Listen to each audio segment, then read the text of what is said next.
ఇలాంటి భార్య ఏ అబ్బాయికి రాకూడదు. నిజంగా ఈ అమ్మాయి ఇంత దారుణంగా దిగజారుతదా? భర్త ముందలే బెడ్‌రూమ్‌లోకి ప్రియుని తీసుకొచ్చుకొని, భర్త చూస్తుండంగానే భర్త పక్కనే ప్రియుడితో ఫిజికల్‌గా కలుస్తా ఉంటది. భర్త చూస్తుండగానే. భర్త ఇవన్నీ చూసి కూడా ఏం చేయలేకపోతున్నాడు. ఏం దారుణం రా బాబోయ్! అసలు ఎందుకు భర్త చూస్తూ గూడా ఏం చేయలేకపోతున్నాడో, ఈ వీడియో ఎక్కడ స్కిప్ చేయకుండా చూస్తే మీకే అర్థమైతుంది. ఈ అమ్మాయి చేసింది రాంగు అని ప్రతి ఒక్కరు వీడియోకి లైక్ చేయండి. యెస్ అని కామెంట్ చేయండి. అసలు ఏం జరిగిందంటే, ఈ అమ్మాయి అంటే ఈళ్ళిద్దరూ లవ్ చేసి పెళ్లి చేసుకున్నారు. 2 సంవత్సరాలు సిన్సియర్‌గా లవ్ చేసుకున్నారు. ఇంట్లో పెద్దలని ఒప్పించి మంచిగా ఘనంగా అరేంజ్ మ్యారేజ్ లాగా మంచిగా అంటే అరే ఘనంగా పెళ్లి చేసుకున్నారు. చాలా హ్యాపీగా ఉన్నారు కొన్ని సంవత్సరాలు. అయితే వీళ్ళు కొన్ని రోజుల వరకు పిల్లలొద్దు అనుకున్నారు. ఇద్దరు జాబ్ చేస్తారు. అబ్బాయికి మంచి ఆస్తి ఉంది. అబ్బాయికి ఎలాంటి లోటు అనేది గూడా లేదు. నెలకు 2,00,000 సాలరీ సాఫ్ట్‌వేర్ జాబ్ చేస్తాడు. అమ్మాయి గూడా మంచి చదువులు చదివింది కాబట్టి అమ్మాయి గూడా జాబ్ చేస్తుంది.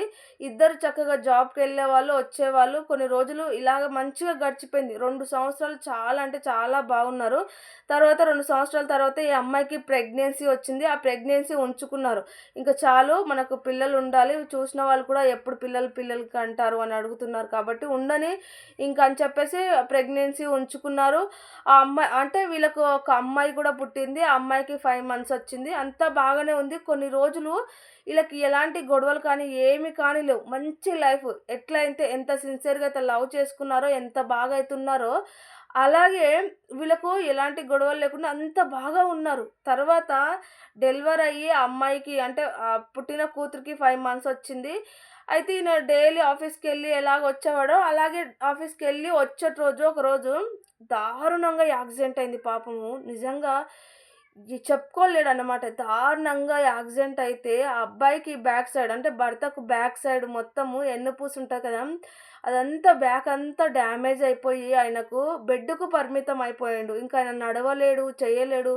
ఇంకా ఆయన ఎన్ని హాస్పిటల్ తిప్పారో అంటే ఫ్యామిలీస్ మొత్తము చాలా అంటే వీళ్ళకి బాగానే డబ్బుంది. బాగానే రిచ్ పర్సన్స్ వీళ్ళకి ఎలాంటి లోటు లేదు డబ్బు కాడ గూడా. మంచిగానే ఉంది కాబట్టి మంచి మంచి హాస్పిటల్ చూపించారు. సర్జరీలు చేపించారు. అయినా సరే ఎలాంటి ఫలితం లేకుండా పోయింది. అతనైతే బెడ్‌కే పరిమితం. అంటే బెడ్‌కే కాదు జస్ట్ లేసి అడుగు ఇట్లా ముసలి వాళ్ళు కానీ, కుంటి వాళ్ళు కానీ ఇట్లా ఒక స్టాండ్ పట్టుకొని స్టాండ్ సపోర్ట్ తీసుకొని మెల్లగా నడుస్తారు కదా! అలా జస్ట్ అలా అంటే అలా ఏసేవాడు అడుగులు మాత్రమే. అతను ఏం చేయలేడు. అయితే డాక్టర్స్ కూడా చెప్పాడు. ఇతను మామూలుగా ఏమంటారు భార్యాభర్తలు ఉండడానికి పనికిరాదు. ఎందుకంటే తను ఒక్కడు సపోర్ట్ చేసుకోలేడు. ఒక్కడు ఉండలేడు, నడవలేడు, చేయలేడు. అంత దారుణంగా తన జీవితం అయిపోయింది. తను ఏం చేయాలో అర్థం కాలేదు. అయినా సరే ఆ తల్లిదండ్రులు ఏందంటే నా కొడుకు నా కళ్ళ ముందల ఉంటే చాలు. ఏం చేయకున్నా సరే మేము చూసుకుంటాము అనేసి ఆ తల్లిదండ్రులు ఇంక ఏం చేయలేరు కాబట్టి ఓకే. ఇంకా వాళ్ళంతా బాగానే ఉన్నారు. ఈ భార్యకు తల్లిదండ్రులు అటు అంటే అమ్మాయి వాళ్ళ తల్లిదండ్రులు, అబ్బాయి తల్లిదండ్రులు అందరూ కూర్చోబెట్టి మాట్లాడిర్రు కూడా. సరే ఇప్పుడు ఇతని పరిస్థితి ఇలా ఉంది. ఏం చేయలేడు. జాబ్‌కెళ్ళాడు. నీతో ఉండలేడు. నీతో సంతోషంగా గూడా ఉండడానికి కష్టం. తను లేవలేడు, చేయలేడు కాబట్టి నువ్వొచ్చేసేయి. వచ్చేసి నీ లైఫ్ నువ్వు చూసుకో అనేసి తల్లిదండ్రులు చెప్పారు. ఇలాగే అత్త, మామ గూడా చెప్పారు. అమ్మ సరే నా కొడుకు పరిస్థితి ఇలా అయ్యింది. ఆ దేవుడు ఇలా చేశాడు. ఏం చేయలేము. ఇప్పుడు సరే నువ్వెళ్ళి నీ లైఫ్ నువ్వు చూసుకొని వేరే పెళ్లి చేసుకొని నువ్వు హ్యాపీగా ఉంటానంటే సరే. నీ జీవితం గూడా చిన్నదే కదా! నువ్వెన్ని రోజులని ఇలా ఉంటావు అంటే, లేదు నేను తనని సిన్సియర్‌గా లవ్ చేశాను. సచ్చినా బ్రతికినా సరే నేను తనతోనే ఉంటాను. నేను ఎక్కడికి ఎళ్ళను. మాకొక పాప పుట్టింది మా ప్రేమకు గుర్తుకు. ఆ పాపను చూసుకుంటూ, నా భర్తను చూసుకుంటూ, నా భర్తతోనే ఉంటాను. నాకు ఈ జీవితం చాలు. నేనింక వేరే వానితో నా లైఫ్ ఊహించుకోలేను. నాకు ఎవ్వరు అవసరం లేదు. నేను ఎక్కడికెళ్ళను. నా భర్తను చూసుకుంటూ, నా భర్తతోనే ఉంటాను అని చెప్పేసి ఆళ్ళందరి ముందల చెప్పేసింది. అందరి ముందల చెప్తే తల్లిదండ్రులైతే ఫస్ట్ అమ్మాయి వాళ్ళ తల్లిదండ్రులైతే కొంచెం తిట్టి చేసిర్రు. "ఎందుకు నీకు అవసరమా? నువ్వు రావచ్చు కదా!" అది ఇది అంటే, "నేను రాను" అని చెప్పేసి తల్లిదండ్రుల ముందర గట్టిగా చెప్తే, ఆ తల్లిదండ్రులు అక్కడి నుంచి ఎళ్ళిపోయారు. అత్తమామ చెప్పినా గూడా అత్తమామ దగ్గర గూడా అలాగే అంది.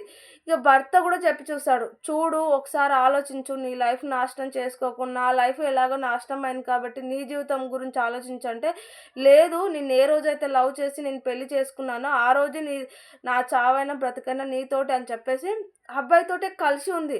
కలిసి కూడా మంచిగా ఒక 2 ఇయర్స్ బాగానే ఉంది. అమ్మాయికి మంచిగా 3 ఇయర్స్ ఏమో వచ్చినాయి. అమ్మాయి గూడా స్కూల్‌కెళ్తుంది. అంతా బాగానే ఉంది. అయితే ఈమె ఏం చేసిందంటే ఆఫీస్‌కెళ్తది కదా! ఆఫీస్‌కెళ్ళేదనమాట. అక్కడ ఒక అబ్బాయితో పరిచయం ఉంది. అంటే ఈమె పాప పుట్టకముందే ఆ అబ్బాయితో మామూలుగా నార్మల్‌గా అంటే పెళ్లయినంక నార్మల్‌గా మాట్లాడేది. ఒక ఫ్రెండ్‌లాగా మాట్లాడేది. అయితే వీళ్ళకి భర్తకి ఇలా అయినంక 2 సంవత్సరాలు బాగానే ఉంది. ఆ అబ్బాయితో కొంచెం క్లోజ్ అయిపోయిందనమాట. కొంచెం కొంచెం క్లోజ్ అయిపోయి ఆ అబ్బాయితో ఇగ భర్తతో ఎలా ఉంటామో అలా ఉండేదనమాట. బయట ఓయే రూమ్‌లకెళ్ళడం, పార్క్‌లకెళ్ళడము అంతా అటు ఇటు తిరిగేది. కొంచెం భార్యలో కొంచెం ప్రవర్తన అనేది చేంజ్ అయ్యకుంటూ వస్తుంది. భర్త గమనిస్తుండు. కానీ ఏం చేస్తాడు చెప్పు? ఏం చేయలేడు, ఏం మాట్లాడలేడు. అన్నీ చూస్తూ గూడా సైలెంట్‌గా ఉండేవాడనమాట. అంటే స్టార్టింగ్‌లో భర్తకు కావాల్సింది వండిపెట్టేది. భర్తకు అడిగి మరీ తినిపిచ్చేది. భర్తకే పక్కనే ఉంటూ భర్త దగ్గరనే ఉండేది. ఎనీ టైమ్ భర్త అంటే బాగా చూసుకునేది. కానీ మెల్లమెల్లగా ఒక 2 ఇయర్స్ తర్వాత భర్తని కేర్ చేయకపోవడం, భర్తని అడగకపోవడం, తిను అని అనకపోవడం ఇవన్నీ చేసేది. అయినా సరే భర్త ఫీల్ అయ్యేవాడు కాదు. ఎందుకంటే తన తన పరిస్థితి ఏందో తనకు తెలుసు. ఇగ ఆమె గూడా నాకు సేవలు చేస్తూ ఉండాలా అనుకునేవాడో మరేమనుకునేవాడో సైలెంట్‌గా ఉండేవాడు. అయితే భార్య మెల్లమెల్లగా ఆ అబ్బాయిని ఎవరైతే ప్రియుడున్నాడో ప్రియుడిని ఇంటికి తీసుకొచ్చుకునేదనమాట. తీసుకొచ్చుకొని భర్తకు ఫ్రెండ్‌లాగా పరిచయం చేసింది. మెల్లమెల్లగా రోజు ఇంటికి రావడము, ఆ భర్త ముందలనే ఎక్కడ పడితే అక్కడ చేయలేయడం, టచ్ చేయడం, ఈ భార్యాభర్తలు ఎలా ఉంటారో అలా ఉండేవాడనమాట.